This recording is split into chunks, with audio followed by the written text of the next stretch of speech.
So this is the first of hopefully a weekly radio show, podcast and live stream all about the history of Stoke-on-Trent. So what I'm hoping to do is explore the history and secrets of Staffordshire and Stoke, but make it more accessible to everybody. So not just make it on the blog, and the blog is available to everybody. It's the Red-Haired Stokie. Go ahead and have a look at it if you want to. There's lots and lots of information on there, but some things need to be explored and talked about, and some things need to be videoed. So what I'm doing with this radio show is just making it more accessible for everybody, really. So what I'm going to do, I like to explore places, I like to go through the archives, and I just thought I'd share my findings with you guys. So what I'm going to do here is I'm going to talk a little bit today about tunnels. So you can't walk anywhere in Staffordshire without there being a rumour of a tunnel or some kind of secret passageway underneath us. So whether you're in a town or a village or even in the city of Stoke-on-Trent, there's always something underneath our feet. We are a mining city here in Stoke, and to be fair, all over Staffordshire is full of mines and tunnels. Or it could be a concealed tunnel used to escape an invading king, or, there's lots of rumours about monasteries and escaping monks. Whether they're true or not is a different story, but I think it's worth investigating. So, whatever type of secret underground hidey hole it is, we've got plenty of them. You've just got to find them. And we have. So I'm going to tell you about a few of them. And I'm going to intersperse it with a little bit of music so it's not too boring for everybody. And then once the show's over, you'll be able to head over to my blog, which is the Red-Haired Stokie, and have a look at some of the photographs and some of the videos of these tunnels that have been and explored. And if you follow me, subscribe, sign up to the newsletter, then any more that I find, I will keep you up to date with. So I'm going to start with tunnels underneath Hulton Abbey. So I actually grew up on Abbey Hulton, and it did give me a clear advantage because I've actually been inside one of these tunnels when I was a kid. So I knew it was there, I just had to find it again. And obviously when you're in something when you're 8 years old, you can't quite remember the exact location of it, but I knew it was there. So a little bit of backstory to Hulton Abbey. It was built in the 13th century, and it was quite a poor abbey. It got one of the lowest incomes of all the religious houses in Staffordshire. And like the rest of the abbeys in the UK, it was dissolved by Henry VIII, and everything was sold, and it was, ruined. But after it fell into ruin, and up to like the 19th century, it was used for farming. So Abbey Hulton was a farming area. And then in 1884, where a bit of work was being done for drainage to a farm, and they accidentally found the foundations of the abbey. So the council dug it up and discovered it, and sorted it all out and cleaned all the area up. And the ruins are now accessible to the public and are on display. And although they are a scheduled monument, it's actually on the Heritage at Risk register because the weathering, the decaying, and just the sight of it's pretty poor.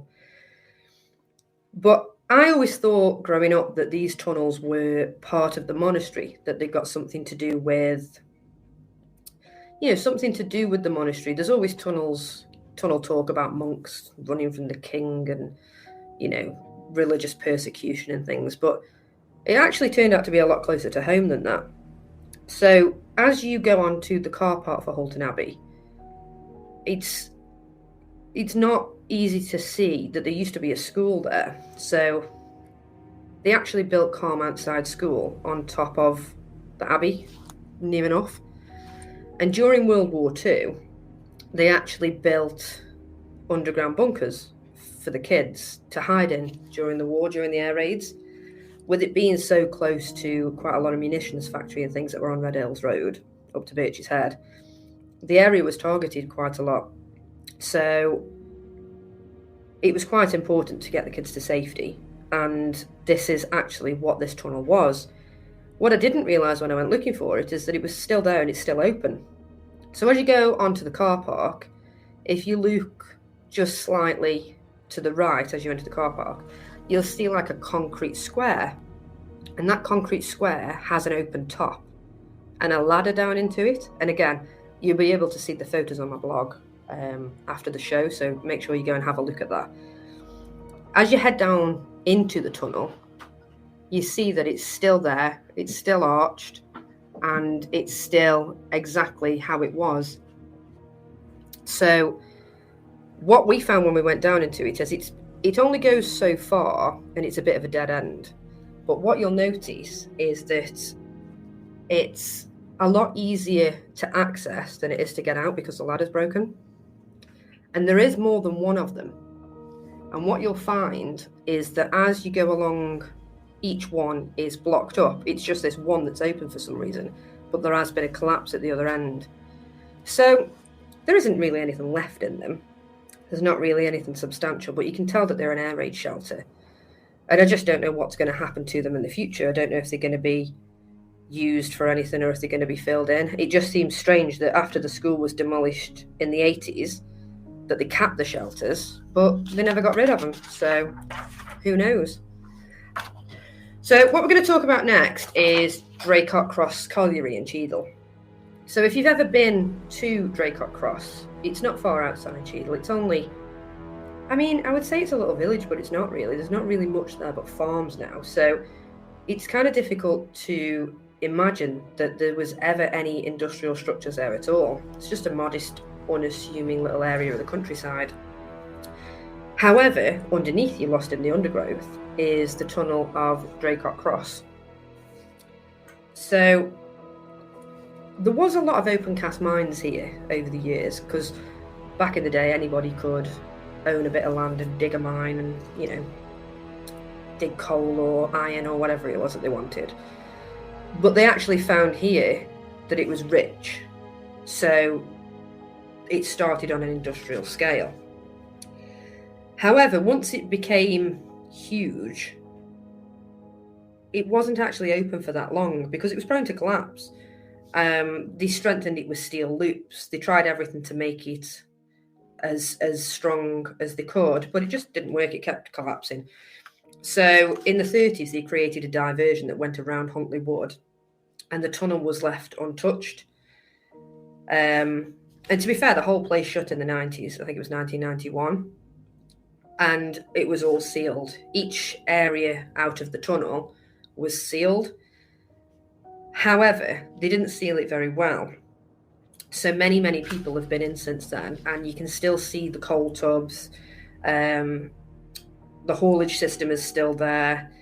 And you can, if you go in far enough, you can see that it's collapsed at one end and it's flooded at one end. Part of it's collapsed, part of it's flooded. And today it's just a concrete wall with a little hole in the top. So if you're brave enough, or stupid enough, depends which way you look at it, you can climb in through the hole and explore the whole place. I wouldn't recommend it.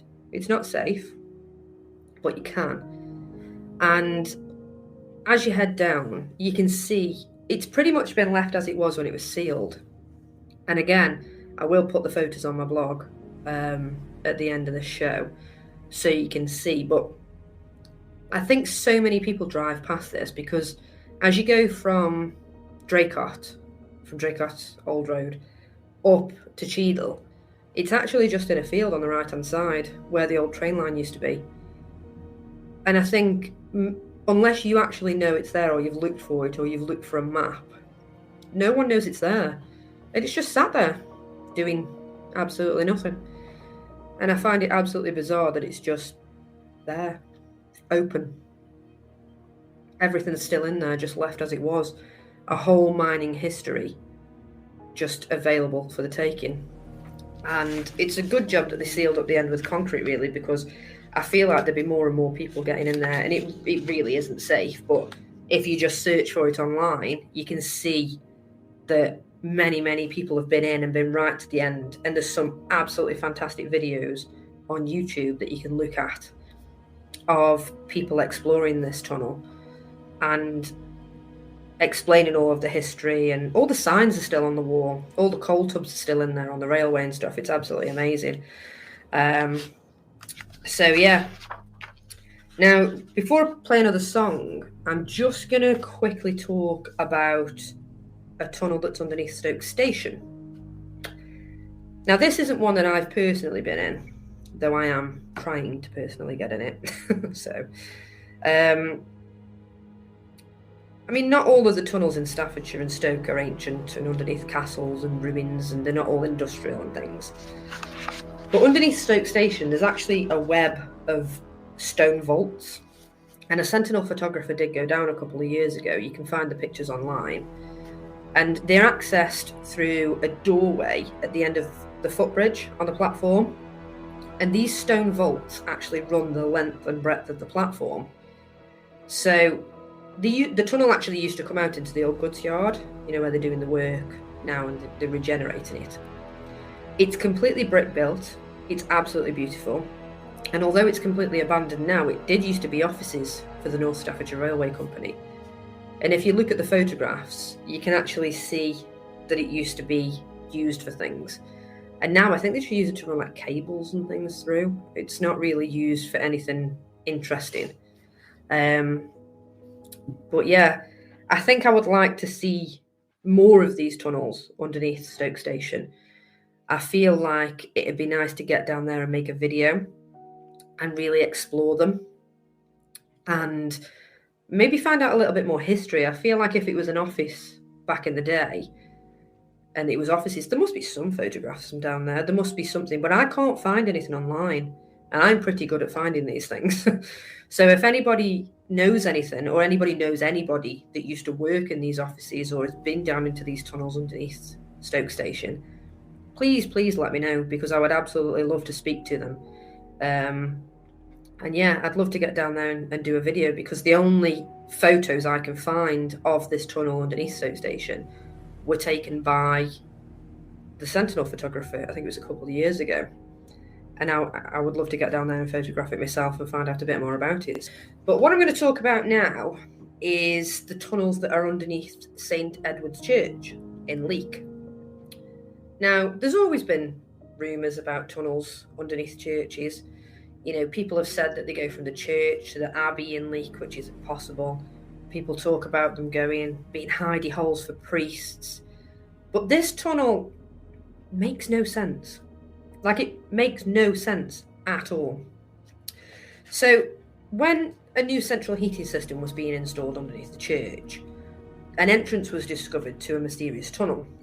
Now, this tunnel isn't in the undercroft of the church. It's actually below that.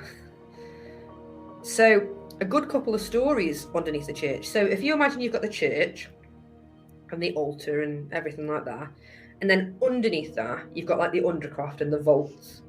This is underneath that. And then again.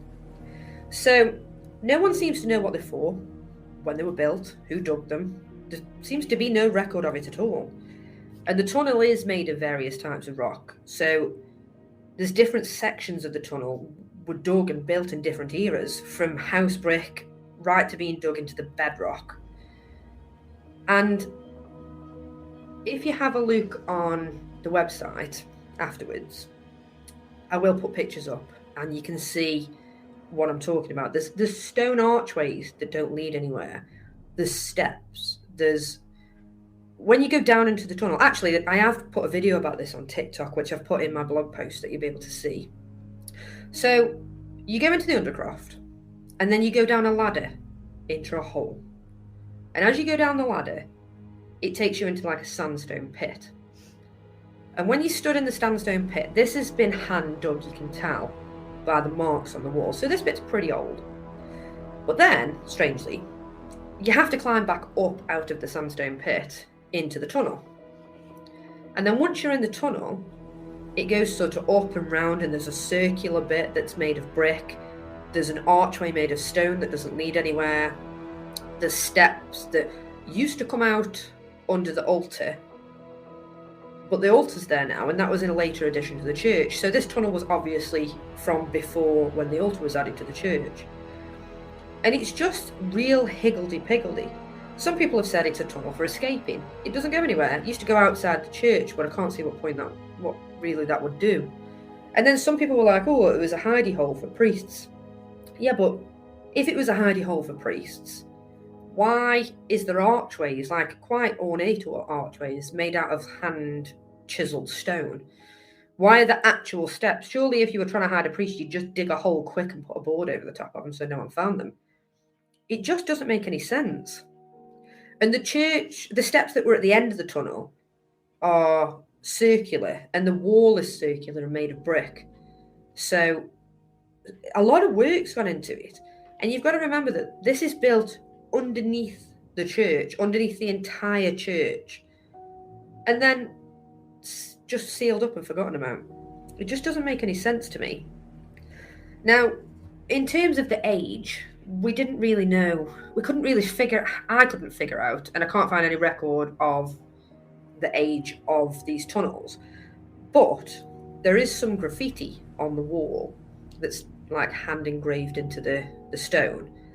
And it's got the names W. Birch, J. Morris, and H. Hillier, and the date 1720. So we know that it's from then at least, which is pretty old. But again, we just can't figure out what it's for. No one can figure out what it's for. I can't explain to you what a mishmash it is. So it would make more sense if you go and look at the photos and watch the video of what a higgledy-piggledy sort of little place it is. But it's very easy to forget when you're watching it and when you're looking at the pictures how deep this is, how far underground it is, because it just doesn't make any sense. I mean, Leek's a very, very old village, really. And before the church was there, people have said that the sort of sandstone outcrop that it's built on was a religious area anyway, back in pagan times, before Christianity came along. So I think the only thing that makes any semblance of sense, really, is that this was some kind of pre-Christian worship area, and it just kind of got built on from there. And then they decided that because it was an area of religious interest anyway, that's why they built the church there. But will we ever know? Probably not. It's just one of those things. And I've posted in many Facebook groups, I've asked many people, I've spoken to archaeologists, I've spoken to geologists at the university. No one's got any answers. The people at the church don't know. There's no record of it. So we might never know. But if anybody watching or listening or reading has got any ideas, I would genuinely love to hear from you, because I'm stumped. It's fascinating. I love it. And it was obviously made for a reason, and it obviously did something, because there's so many different aspects of the tunnel. And again, you'll see on the video, it goes up and down and round. It's fascinating. No idea what it was for. No idea what it was for at all. So what I'm going to talk about now is a tunnel that's been hidden for quite a few years underneath Mount Cop. Now, I don't think many people knew about this, because Mount Cop's more famous for its castle, this little folly that sits on top of the hill. And everybody in Staffordshire and Cheshire knows Mount Cop Castle, don't they? Let's be honest, you can't miss it. It's probably the highest point in Cheshire, isn't it? Let's be honest. But what we're doing is, instead of looking up at the castle, we're looking down in the village, underneath the village, into what used to be an old mining tunnel, but not a mine, interestingly. So this was actually a tramway, and it was built in the 1820s to transport coal from the mines nearby down the hill to the canal at the bottom. And it was an early example of a self-acting incline. And what that means is that the wagons would descend the slope under the weight. So you'd fill a wagon with coal, send it down the hill, it'd be attached to a rope, and then it'd pull up the empty wagon using gravity, basically. And it was in operation, this tramway, until about the early 20th century. And then the tunnel was just forgotten about, completely forgotten about. One end of it was in a field, and it still is in a field, and the other end was in the village. The end in the village is completely sealed up now, but there are old photographs of it. And then in the 1960s, it was rediscovered by local cavers who'd heard a rumour of the tunnel still being there and were exploring the area. So they actually found the entrance to the tunnel in this field, but it had been bricked up. So they removed the bricks, the rocks that were in place, and managed to enter the tunnel. It is full of water because it's underneath a field, but it was relatively unchanged since the 1800s. And it's still even got the wooden sleepers and the tracks in there. And the field is on private land, but even though it's on private land, quite a few people have been in since and recorded the tunnel. And I do go into more detail on this. I wrote an entire blog post about this and the history of the tunnel and a lot of photographs of it. But a friend of mine has got a YouTube channel and it's called Dean Explores. You've probably seen him on Facebook or things like that. He likes to go into tunnels and things. So he actually went into this tunnel and went from one end to the other and videoed the entire thing. So head over to YouTube when this is finished, or head over to my blog because his video's on the blog, and have a look. It's Dean Explores. And the video is amazing because he shows every single little detail of this tunnel. Like partway down, for example, is a big circular part of the tunnel. And while many people couldn't figure out what this was for, what I discovered is it was actually for turning the horses. And it needed to be such a big circle because it was actually, they used Clydesdale horses. So Clydesdales, for people that don't know horses, are slightly smaller than a Shire, a bit smaller, a bit sportier. And they used to use that as a turning circle. And it needed to be big because the Clydesdales are big. And interestingly, these Clydesdales were all locally bred in Malcop, which I think is fantastic. It's a shame we don't work locally like that anymore. So yeah, the tunnel is still there to this day. It's not safe. It is flooded. It does still have quite a lot of stuff in there. And again, it's just another piece of history that's just sitting there hidden until someone comes along to discover it. So yeah, if you want to head over to my blog, there are photos and videos of this tunnel again. But the next thing that we're going to talk about is an area that seems to have quite a lot of tunnels underneath it for such a small area. And this is underneath the village of Alton. So heading out of Stoke-on-Trent, we head to Alton, better known for Alton Towers. Now, it's a very old village, and it's got a castle that dates back to the 12th century. Now, I don't mean Alton Towers Castle, and I don't mean the castle that's on the hill when you go in. I mean the ruins in the ground of the current castle date back to the 12th century. And next to this castle is a church, St. Peter's Church, which also dates from the 12th century, or parts of it do. And it's underneath this church that one of the tunnels lie. Now, I don't know if the tunnels are accessible from the church because I haven't actually investigated that far. But from the outside, they dug straight into the cliffside, because as you know, the church is right up on top of the cliff. And they dig underneath the church. Now, if you go into the churchyard, there's two old stone toilets in the churchyard, off to the side, hanging off the cliff edge. Bit of a scary place to have a wee, but you know, whatever floats your boat. And then when you go down to these toilets, the tunnel is literally next to these toilets in the wall. Now, the only thing that I can tell you about this tunnel is that I'm not sure where it goes, and it's absolutely full of spiders. So we didn't investigate all the way through, because I'm not joking when I say it was full of spiders. I mean, it was full of spiders. I'm not scared of spiders, but I also don't want to be invited to a spider orgy. So, you know, it was a little bit much. We will go back at some point, but, you know. And again, there's no record of this tunnel or what it was for, but it is one that I'm currently investigating. So make sure to drop me a follow or subscribe or sign up for the newsletter, because any updates, I will share them. Now, that's just one tunnel in Alton. There's a couple more. One is under the malt house. Not quite so much a tunnel. These huge underground areas were actually the granary, the underground malt kiln, and the cellars to the malt house. And they are open occasionally to the public, so you can actually go into tours of them. But as you drive through Alton, you can see the entrance to them because it's like a big, huge archway and another doorway next to it. And they've got metal doors, like metal gates on, so you can see into them. Now, luckily, these were reopened and restored thanks to a grant from English Heritage after about 300 years. So, there is hope for other tunnels yet, because this is such a great example of a malt house and the working cellars that it needed to be rescued.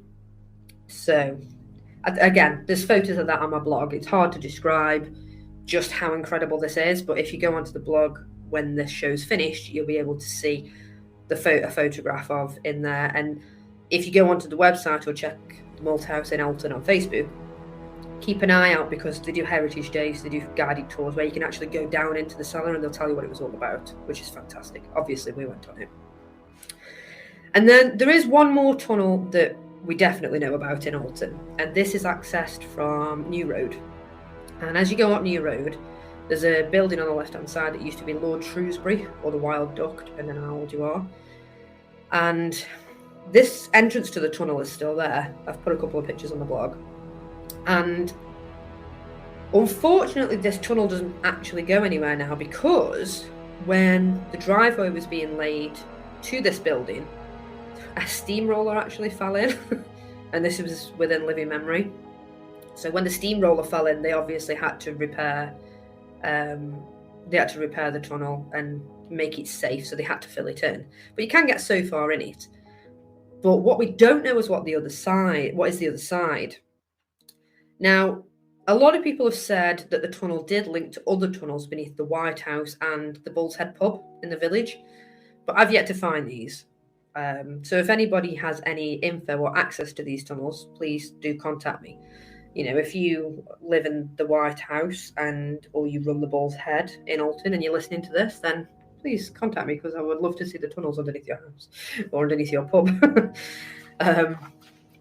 But yeah, it's another one where we just don't know what these tunnels were for. They're not little tunnels. They're quite big, ornate tunnels with nice stone, hand-carved stone. They're quite old as well.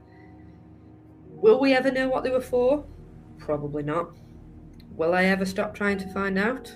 Probably not.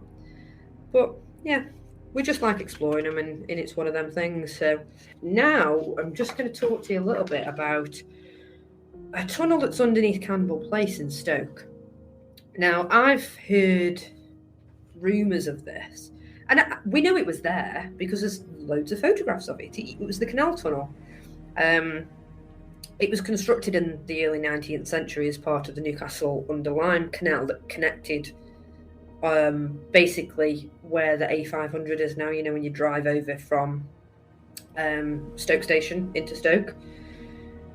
And it was used to transport, coal, pottery, industrial materials. But the canal was pretty short-lived and it was filled in eventually. However, they didn't fill the tunnel in. Nobody's quite sure why they didn't fill the tunnel in, but we know for a fact that they didn't fill the tunnel in because during World War II, it was repurposed as an air raid shelter. Now, I wasn't quite sure about this, so I went into the newspaper archives and did quite a bit of research on it and found that they genuinely did turn this into an air raid shelter. It was equipped with bunk beds, benches, a ventilation system, and it was used throughout the war. And there's quite a lot of people in Stoke who can remember sheltering in this air raid shelter. So it was definitely a thing. It was definitely an air raid shelter. But after the war, it again became abandoned. But in the 70s, there is a record of a local caver who actually managed to explore the tunnel and documented its features.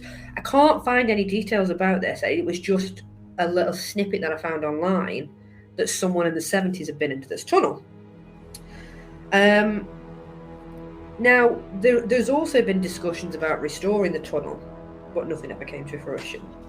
Now, it's not open to the public. You can't access it. We can't figure out how to get into it. But what we do know is that the tunnel was recently damaged by contractors who were adding a new electricity supply to the Majestic Chambers, which is on Campbell Road. So we know that the tunnel's still there and can be accessed because they had to go in and secure the tunnel, because obviously it's underneath the road, it's underneath the buildings. I don't know why they never filled it in, and I am trying to find out how we can get access into the tunnel to document it, because there isn't a single photograph of inside of this tunnel, not a single one.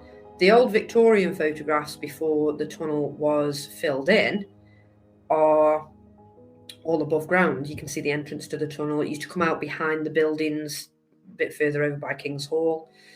And you can actually see today there's a hump in Campbell Place and Church Street. And next time you go around the one-way system, just glance to the right. If you look at Wetherspoons, to the right-hand side, you'll see a hump in the road. If you ever catch the bus that way, the bus sort of goes over the hump and down Church Street. That's the tunnel. It's still underneath there. And it's obviously quite a large tunnel because of how big the hump in the road is. I have done an entire blog post on this tunnel and the canal that ran along London Road. So if you do want to learn a bit more about it, you can head over to the blog after this, the Red-Haired Stokie, and check it out and read about it. But yeah, if anybody's listening that has any memories of this tunnel, if anybody has any photographs, I think I'd cry. But if anybody's got any memories or any information about it, I would genuinely love to know. I really would love to know, because it's definitely there.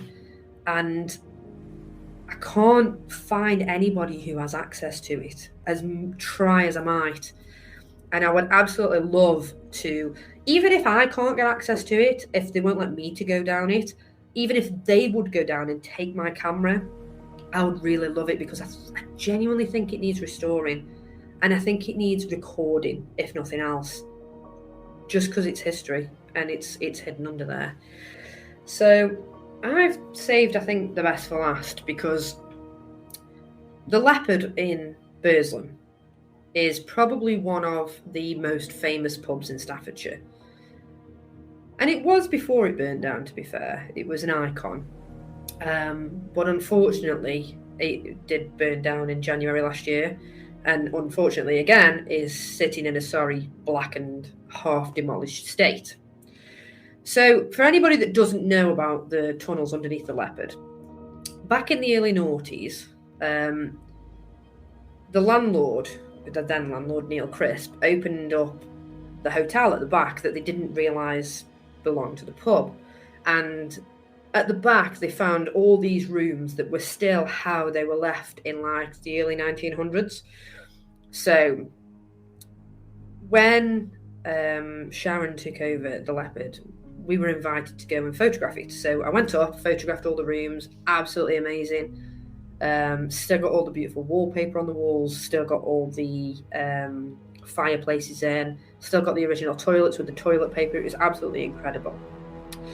But what Neil also found when he opened this up was the tunnels underneath. Now, again, I know I keep banging on about my blog post, but it's kind of hard to describe things when you could just look at a picture. So the blog post is available on my website, and it's weird. It's the Red-Haired Stokie. So if you go on there afterwards, you can have a look. But he actually marked out on the walls where the tunnels were, how deep they went, how far they went, that sort of thing.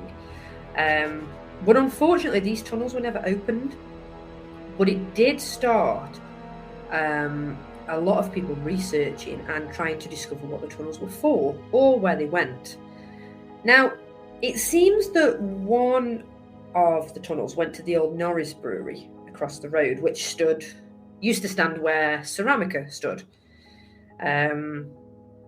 And then another one of the tunnels seemed to go to the town hall, into the basement. Now, I did have the pleasure of being allowed into the basement of the town hall to view this. And I also went up onto the roof when the scaffolding was up on there, and on the Leopard, actually, but that's a story for another day. So we know that these tunnels were there, We're not sure what they were for. I don't know why it was easier to build a tunnel under the road than it was to just roll the beer across the road. So it doesn't make any sense. Unless it was for tax purposes, not sure. But it's just one of them mysteries. However, there may be a way to solve it. It's a sad way, but there may be a way to solve it. And in the state that the leopard's in at the moment, they might have to demolish it. I can't really see how they would save it, especially not the hotel part at the back. I feel like they could restore the facade at the front. But if they do demolish it and they do build something else there, which they will, they're going to have to dig down to the foundations. And we may be able to finally solve an age-old Burslem mystery as to what these tunnels are and where they go. Because if they were never filled in, they're still going to be there. And if the builders are there and they've got all the hard hats and the safety stuff on, then they can go in the tunnels and find out where they go. So, yeah, we might be able to solve that mystery in Burslem. It's just a shame that we have to sacrifice one of Burslem's oldest and most iconic buildings in the process. So yeah, that's it, guys. We're out of time today, so thank you for joining me. I hope you enjoyed it. You can head over to my blog, which is the Red Haired Stokie, and sign up for the newsletter, and then you'll get any articles that I write. You can head over to YouTube, watch the videos, subscribe. You'll see anything there. And I'm going to be doing this show every week. And then if you do miss it one week, I'm going to be releasing it as a podcast. But yeah, thanks for joining. If anybody's got any comments or any topics that they would like me to cover, please contact me, because I would love to hear from you. And then, yeah, that's pretty much it for today. I'll put some more music on, leave you all in peace, and thank you very much for joining me. And I'll see you again next time.